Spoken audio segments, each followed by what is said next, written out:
India news में आप सभी का स्वागत है। मैं हूं आपके साथ दीपिका सिंह। बीते दिनों दिल्ली में भाजपा के राजस्थान के कोर ग्रुप की अहम बैठक हुई।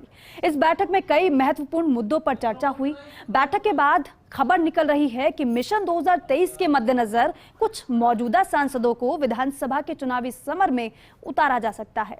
करीब 1 दर्जन सांसदों को एमएलए लड़ाने के मुद्दे पर गंभीरता से विचार चल रहा है। दूसरी ओर कुछ विधायकों को सांसद का टिकट भी थमाया जा सकता है।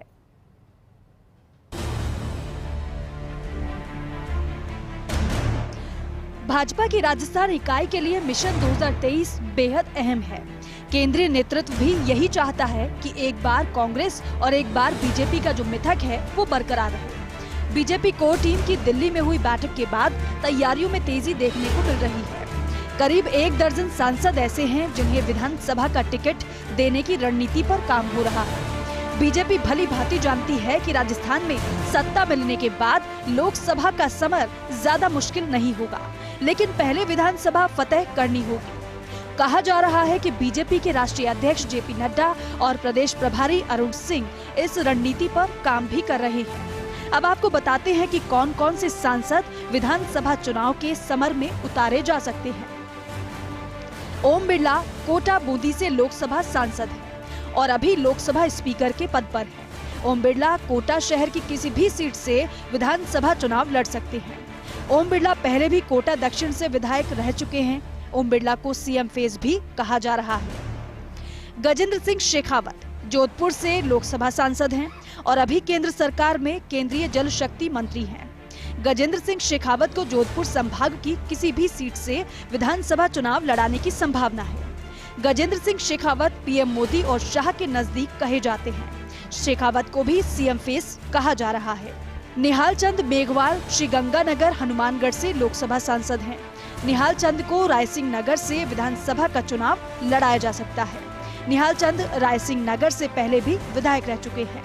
बीजेपी के युवा चेहरे सीपी जोशी चित्तौड़गढ़ से सांसद हैं। उदयपुर संभाग की किसी भी सीट से उन्हें विधानसभा चुनाव लड़ाया जा सकता है। मावली या चित्तौड़गढ़ को लेकर उनके नाम की भी चर्चा रहती है। रंजीता कोली को वैर या बयाना विधानसभा सीट से चुनाव लड़ाया जा सकता है।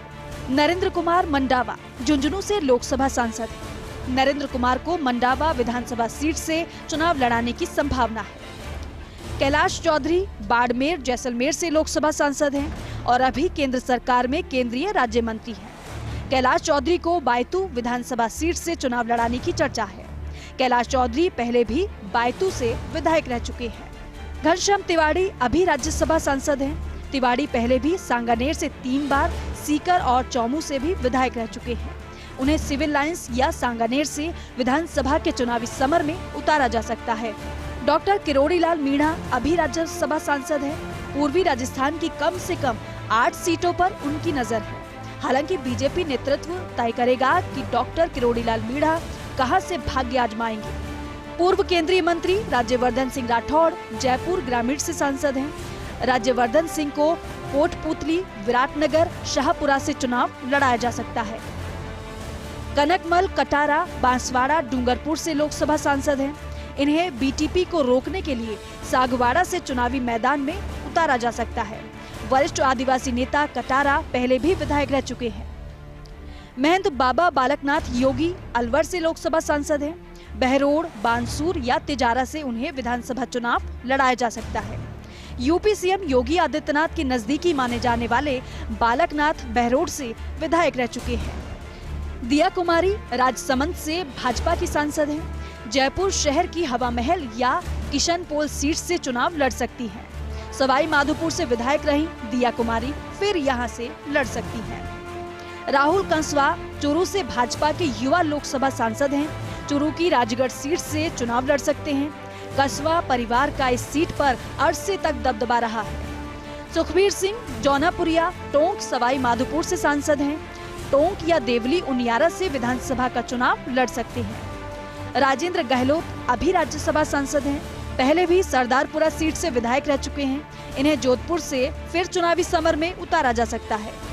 विधानसभा चुनाव में जीत का मापदंड होता है। ऐसे में अगर सांसदों को विधायकी का चुनाव लड़ा जाए तो कोई अतिशयोक्ति नहीं होगी। जिन सांसदों का विधानसभा की सीटों पर चुनाव लड़ाने को लेकर नाम गंभीरता से चल रहा है, उनमें से 9 नेता ऐसे हैं जो पहले भी विधायक रह चुके हैं और बाद में सांसद बने। विधानसभा चुनाव की फतह लोकसभा चुनाव के मार्ग को प्रशस्त करने में सहायक सिद्ध होती है।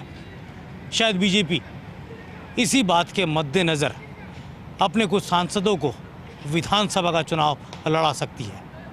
तकरीबन आधा दर्जन ऐसे सांसद चेहरे हैं जो विधानसभा के चुनावी समर में उतर सकते हैं। यूँ कहा जा सकता है कि पार्टी की जिताऊ और टिकाऊ चेहरों की रणनीति का ये हिस्सा हो सकता है।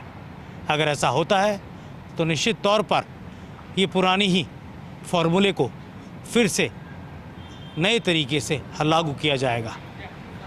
कैमरा जर्नलिस्ट यश और मेरे सहयोगी ऐश्वर्य प्रधान के साथ योगेश शर्मा, फर्स्ट इंडिया, जयपुर।